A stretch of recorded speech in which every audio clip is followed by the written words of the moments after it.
야고보서 4장 11절부터 17절에 있는 말씀 다 같이 읽습니다. 형제들아 서로 비방하지 말라. 형제를 비방하는 자나 형제를 판단하는 자는 곧 율법을 비방하고 율법을 판단하는 것이라. 네가 만일 율법을 판단하면 율법의 준행자가 아니요 재판관이로다. 율법자와 재판관은 오직 한 분이시니 능히 구원하기도 하시며 멸하기도 하시느니라. 너는 누구이기에 이웃을 판단하느냐?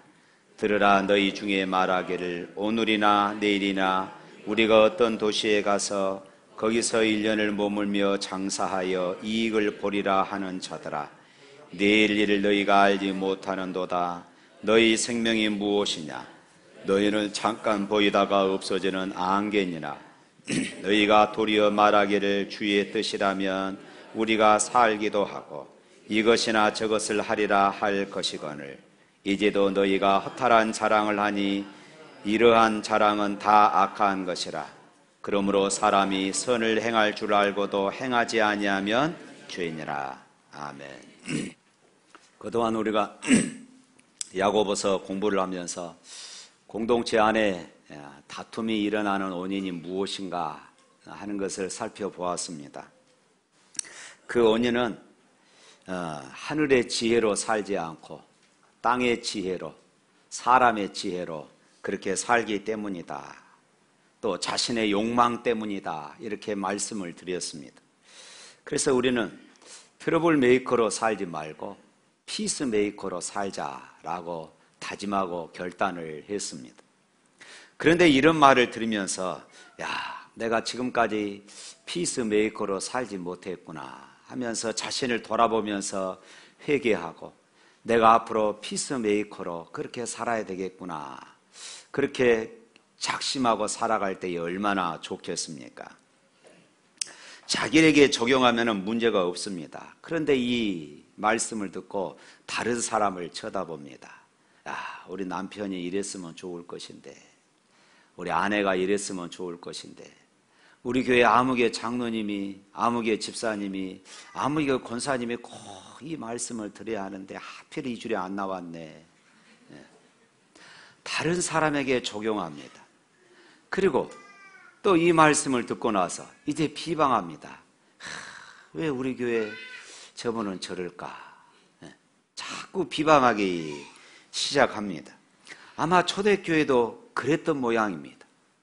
야고보 사도가 이렇게 설교를 하니까 이 설교를 듣고 있던 또 어떤 성도들이 왜 우리 저분은 저렇게 목사님의 설교대로 살지 못할까 하면서 비방을 했던 것 같습니다.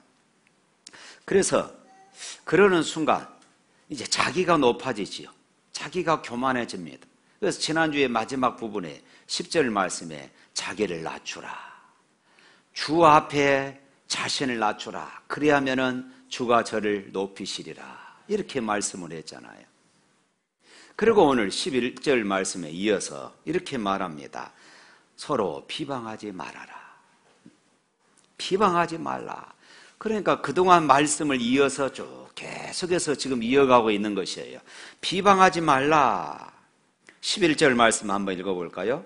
형제들아 서로 비방하지 말라. 형제를 비방하는 자나 형제를 판단하는 자는 곧 율법을 비방하고 율법을 판단하는 것이라. 네가 만일 율법을 판단하면 율법의 준행자가 아니요 재판관이로다. 여기서 이 비방하다 헬라어 원문의 뜻은 반대하는 말, 적대적인 말, 험담, 또 중상모략 이런 것들을 의미하고 있습니다.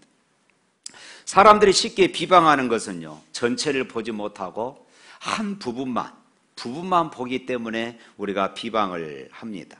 인도 격언에 이런 말이 있어요. 남의 신발을 신어보기 전에 그 사람의 걸음걸이를 평가하지 말라. 남의 신발을 신어보기 전에 그 사람이 삐뚤거리며 걷던가 이상하게 걷던가 이것을 판단하지 말라 그 말이죠. 또 유대의 훌륭한 랍비 힐렐은 이렇게 이야기했어요. 네가 그 사람의 환경이나 입장이 될 때까지는 그 사람을 판단하지 말라. 이 말은 대부분 이 비방은 편파적이고 자기 눈에 보이는 그런 외형적이라는 그런 의미입니다.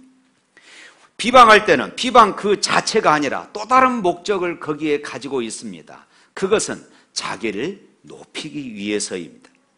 자신의 허물을 또한 감추고 자신의 허물을 정당화하기 위해서 또 다른 사람을 비방하고 깎아내리기도 하는 것입니다. 그래서 오늘 야고보 사도는 이런 어리석은 비방을 멈추도록 하기 위하여서 11절에 시작하면서 형제들아, 의도적으로 이렇게 말하고 있어요. 11절 한 절에서 형제들아 이 말을 3번씩이나 반복을 하고 있습니다. 형제를 비방하는 자, 형제를 판단하는 자, 이렇게 말하고 있어요. 비방하고 또 비방당하는 너희는 서로 어떤 관계인지 아느냐? 형제다. 예수 그리스도의 살과 피를 나누는 그리스도의 가족들이야. 이렇게 지금 말하고 있는 것이에요. 가만히 보면 우리는 자주 가까운 사람을 정말로 사랑하고 또 아껴주고 격려하고 칭찬해야 할 그런 형제들, 그런 가족들 우리가 헐뜯을 때가 참 많습니다. 또한 우리는 어떤 다른 사람이 늘 수군대고 비방한다고 생각합니다. 나는 아니다. 항상 나는 아니에요. 나는 아니고 다른 사람이 자꾸 비방한다고 말합니다. 그러나 성경은 뭐라고 말합니까? 서로 비방하지 말라.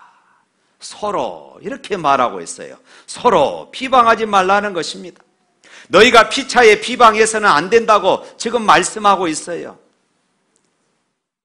우리가 다른 사람이 나를 향해서 비방함을 이제 다른 사람을 통해서 전달돼서 내 귀에 들어옵니다. 그러면 여러분 기분이 어떠던가요? 몹시 불쾌합니다. 몹시 분노하기도 합니다. 그런데 반대로 우리가 다른 사람을 비방할 때는 어떻습니까? 속이 좀 시원하지요. 속이 좀 시원해요.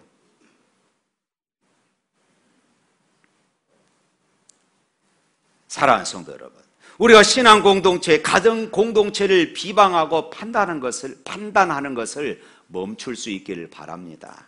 생각해 보십시오. 내가 누군가로부터 비방을 당했다 싶으면 기분 좋은 사람이 어디 있겠습니까? 모두가 다 기분 나빠합니다. 분노가 일어납니다. 그런데 왜 내가 다른 사람을 비방할 때는 시원하게 느껴지는지, 이런 이율배반적인 언행이 나 자신이 죄인인 것이 폭로하고 있다는 사실을 우리는 알아야 하는 것입니다. 근거 없이 헐뜯는 말은 어떤 법정 전염병보다도 빨리 퍼집니다. 얼마나 많은 좋은 관계가 악에 찬 비난으로 파괴되고 있는지 모릅니다. 비방이나 험담은 죄인의 입맛에 맞을지는 모르지만은 거룩한 하나님이 보실 때는 가증한 일입니다. 여기 모여 우리가 예배하는 것은 말씀에 순종할 것을 다짐하는 그런 자리예요. 또 다른 문제는 비방을 암암리에 돕는다는 것이에요. 암암리에 돕는다는 것이 무슨 의미일까요? 다른 사람이 비방할 때 그것을 귀를 기울여 들어주고 때로는 긍정해 준다는 것입니다.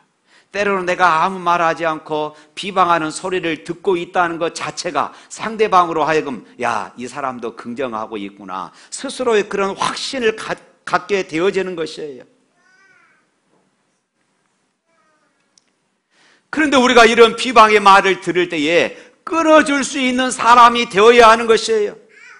누가 누군가를 없는 데서 비방을 합니다. 그러면 덕 있는 사람, 좀 믿음 있는 사람이 이렇게 말해야 돼요. 그만합시다. 우리가 상황도 모르면서 함부로 말하면 안 됩니다. 이렇게 끌어줄 수 있는 사람이 있다면 어찌 함부로 비방할 수 있겠습니까? 사랑하는 성도 여러분, 비방이라고 하는 것은 하지도 말아야 되고 듣지도 말아야 할 줄로 믿습니다. 비방은 어두운 말이에요. 파괴시키는 말입니다. 이런 어두운 말, 파괴시키는 말에 대해서 귀를 기울이지 않고 끊는 지혜가 필요해요. 앞으로 누군가가 나에게 다른 사람을 비방하고 험담하는 소리를 한다면 그 자리에서 말하십시오. 이제 그만합시다. 사랑하는 성도 여러분, 정말로 우리가 구원받은 하나님의 백성이라면 만일 우리들이 비방하다가 기도의 자리에서 정신을 차리고 나 자신을 돌이켜 볼 때에 얼마나 끔찍한 칼을 형제에게 들이대고 있는지를 우리가 발견하게 되어질 것입니다. 정말로 내 양심이 하나님의 은혜에 사로잡혀 있다면 내가 비방하는 그런 삶을 살다가 내가 기도의 자리에 앉아 있을 때, 내가 예배의 자리에 앉아 있을 때 우리는 우리 자신들을 바라볼 수 있는 것이에요. 시편 16편 3절 말씀에 시인은 이렇게 고백하고 있습니다. 한번 읽어보십시다. 시작. 땅에 있는 성도는 존귀한 자니 나의 모든 즐거움이 그들에게 있도다. 성도가 서로에게 자랑과 면류관이 되어야 합니다. 기쁨과 위로의 대상이 되어야 할 줄로 믿습니다. 더 나아가서 형제끼리 비방하고 판단한다면 서로 헐뜯는 이 죄악의 심각성은 단순히 어리석음 뿐만 아니라 율법과 하나님께 대한 도전이다, 이렇게 말합니다. 쉽게 말하면 이렇게 내가 형제를 비난하는 것은 내가 하나님 자리에 있다는 것이에요. 하나님이 내 속에 지금 없다는 것입니다. 오늘 본문에 그랬잖아요. 형제를 비방하는 자나 형제를 판단하는 자는 곧 율법을 비방하고 율법을 판단하는 것이라. 네가 만일 율법을 판단하면 율법의 준행자가 아니요 재판관이다. 율법의 재판관은 하나님이셔요. 그런데 내가 그 자리에 선다는 것입니다. 내 마음에 들지 않는다고 다른 형제 자매를 헛뜯는 죄악의 극악성은 바로 여기에 있는 것입니다. 모든 인생은 하나님의 법에 따라서만 판단되어질 줄로 믿습니다. 그런데 비방하는 사람들은 자신이 절대자가 되고 판단자가 되어서 타인에게 대해서 쉽게 말하고 험담을 하기도 합니다. 비방으로 이루어지는 선한 것이란 아무것도 없습니다. 비방으로 사람을 치료하거나 바꿀 수 없고 비방으로 항상 상처만 줄 뿐이며 비방한 자 스스로를 분리시키고 격리될 뿐입니다. 비방은 사람을 완전하게 하는 것이 아니라 비방은 사람의 관계를 깨뜨리고 비방은 세우는 것이 아니라 비방은 허무는 것이고 비방은 문제를 해결하는 것이 아니라 문제를 더더욱 복잡하게 만드는 것이에요. 사랑하는 성도 여러분, 시시비비의 주인은 하나님이심을 믿습니다. 내 생각이나 내 기분이 아닙니다. 내 생각 따라 내 기분 따라 함부로 비방하지 마십시오. 내 생각과 내 행위에 대해서, 그 모든 삶에 대해서 모든 인생은 오직 하나님께서 판단하십니다. 우리가 할 일은 비방하고 판단할 일이 아니라 그 사람의 허물을 보았다면 그를 위해서 기도해 줘야 할 것이 내가 할 일입니다. 그리고 성경을 따라서 이웃을 내 몸과 같이 사랑하라, 이것이 내가 할 일인 것입니다. 할렐루야. 우리 옆 사람과 인사 나눕니다. 주의 이름으로 사랑하고 축복합니다. 또 오늘 13절 말씀 한번 읽어봅니다. 13절 말씀 시작.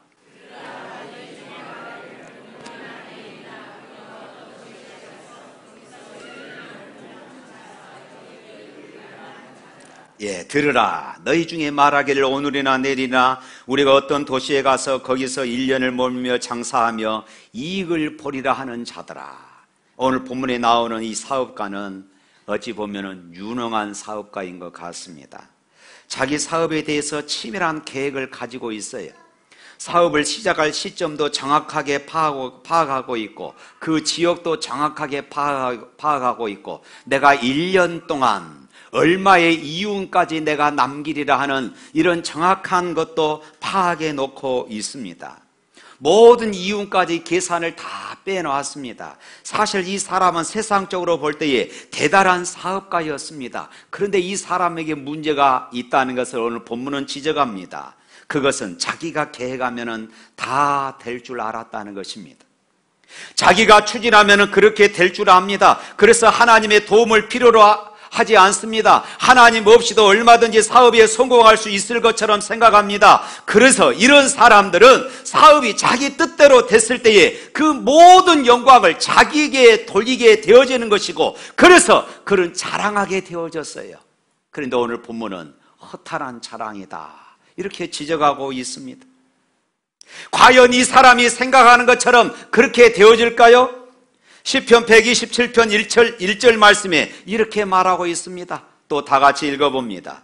여호와께서 집을 세우지 아니하시면 세우는 자의 수고가 헛되며 여호와께서 성을 지키지 아니하시면 파수꾼의 깨어 있음이 헛되도다. 또 잠언 16장 9절 말씀 우리의 가슴에 새겨 보십시다. 시작. 사람이 마음으로 자기의 길을 계획할지라도 그의 걸음을 인도하시는 일은 여호와시니라. 할렐루야. 그렇습니다. 사람이 아무리 좋은 계획을 세운다 할지라도 하나님께서 세우지 않으면 그 계획대로 될 수가 없습니다.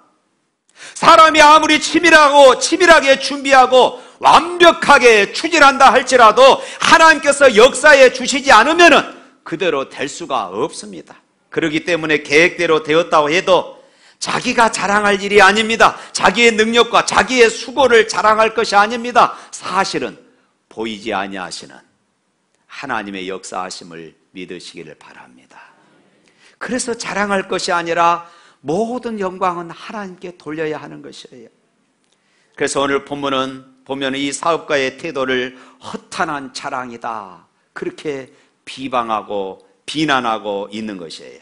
왜 이렇게 유능한 사업가가 비판을 받고 있습니까?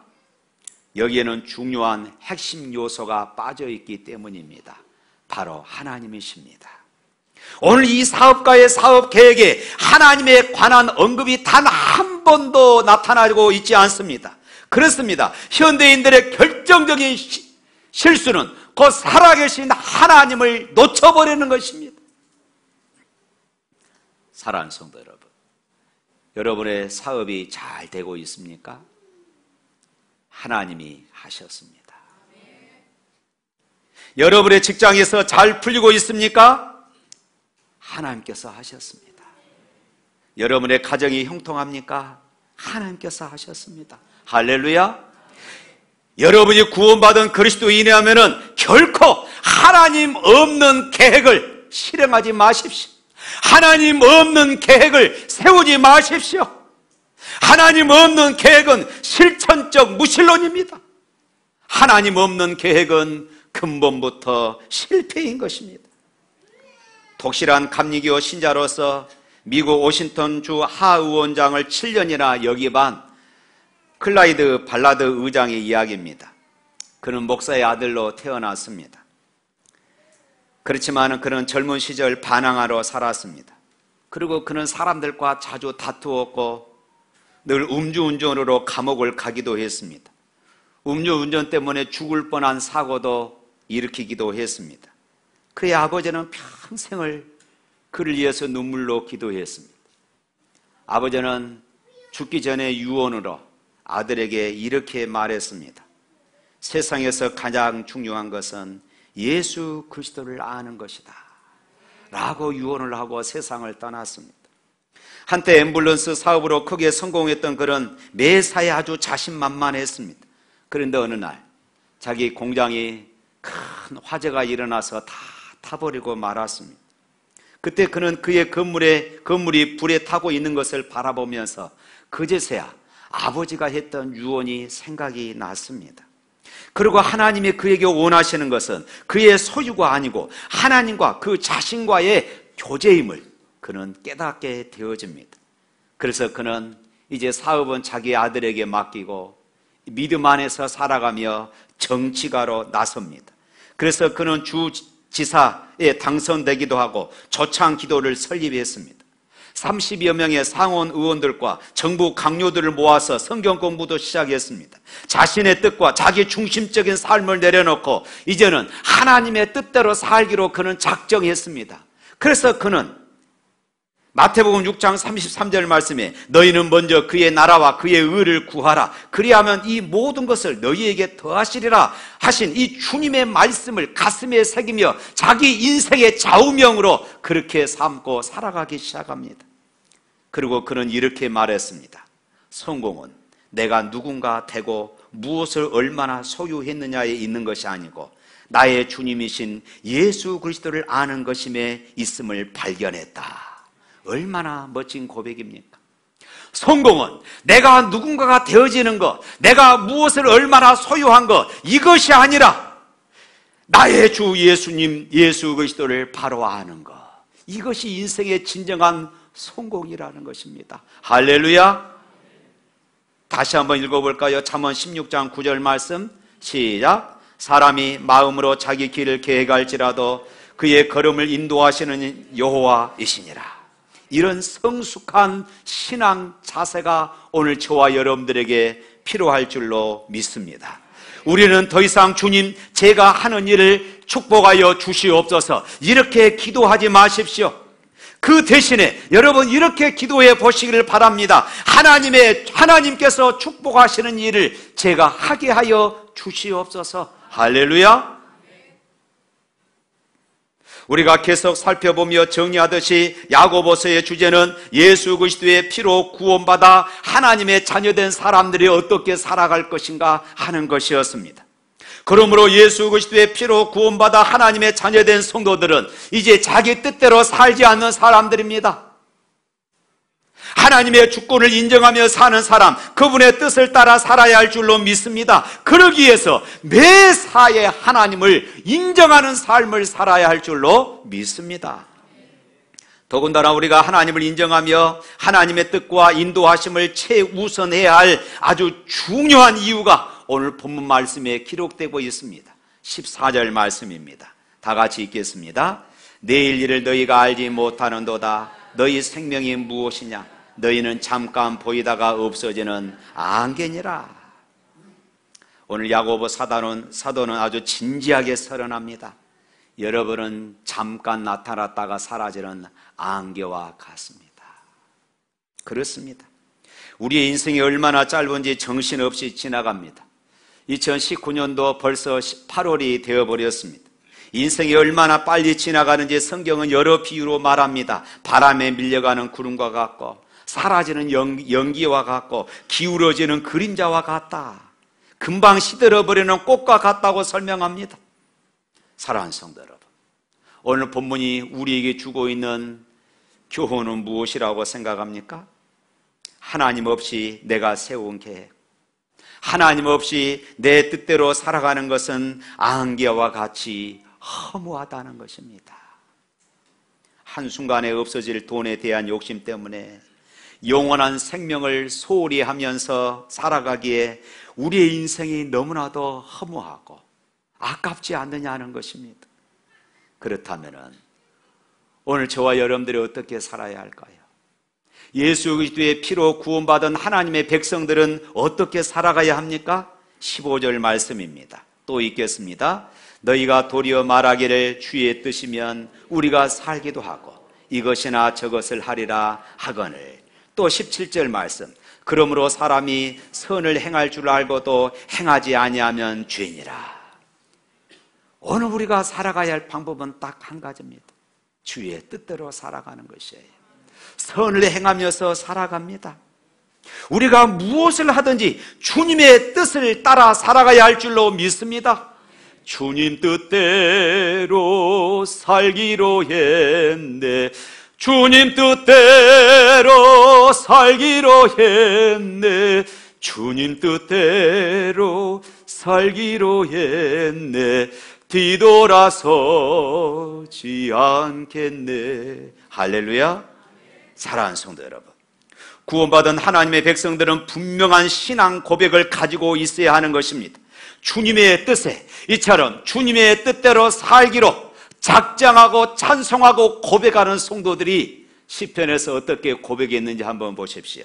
시편 31편 15절 말씀입니다. 자, 다 같이 읽겠습니다. 나의 앞날이 주의 손에 있사오니 내 원수들과 나를 핍박하는 자들의 손에서 나를 건져 주소서.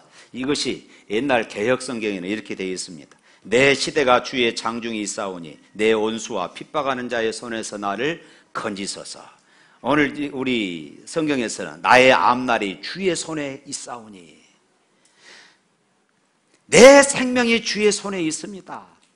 내 사업이 주의 손에 있습니다. 내 자녀들의 인생이 주님의 손에 있습니다. 내 직장이 주님의 손에 있습니다. 내 삶이 주님의 손에 있습니다. 이런 고백이에요. 할렐루야. 우리의 삶이 전적으로 하나님께 달려있다는 사실을 아는 것은 성도가 온갖 어려움 속에서도 누리는 놀라운 위로의 온천이 되는 것입니다. 내가 지금 힘들고 어렵다 할지라도 내 생명이 주의 손에 있습니다. 내 인생이 주의 손에 있습니다.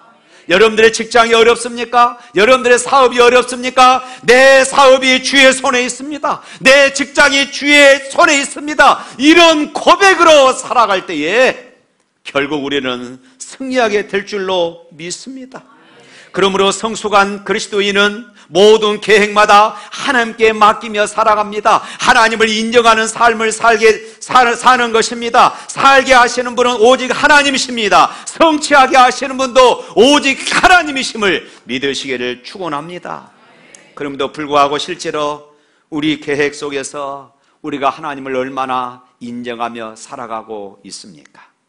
생명의 주인이 하나님이심을 알고도 성공과 실패가 하나님의 손에 있음을 우리가 깨달으면서도 얼마나 하나님께 맡기면서 살아가고 있습니까? 사랑하는 성도 여러분, 내가 하나님 안에 있다면, 하나님이 정말로 내 안에 계시다면 더 이상 형제를 비방하지 마십시오. 더 이상 험담하지 마십시오. 그들은 우리가 기도해 줘야 할 대상이고, 그들은 우리가 사랑해 줘야 할 그런 대상임을 믿으시기를 바랍니다. 뿐만 아니라 여러분들 안에 하나님이 계시다면 여러분들의 모든 계획에 하나님을 인정하시기를 바랍니다. 여러분들의 직장에서, 여러분들의 사업의 현장에서, 여러분들의 가정의 모든 기도의 제목 가운데서 하나님을 인정하는 그런 삶을 사시기를 바랍니다. 내 앞날이 주의 손에 있사오니, 이 고백이 오늘 저와 여러분의 고백이 될 수 있기를 축원합니다.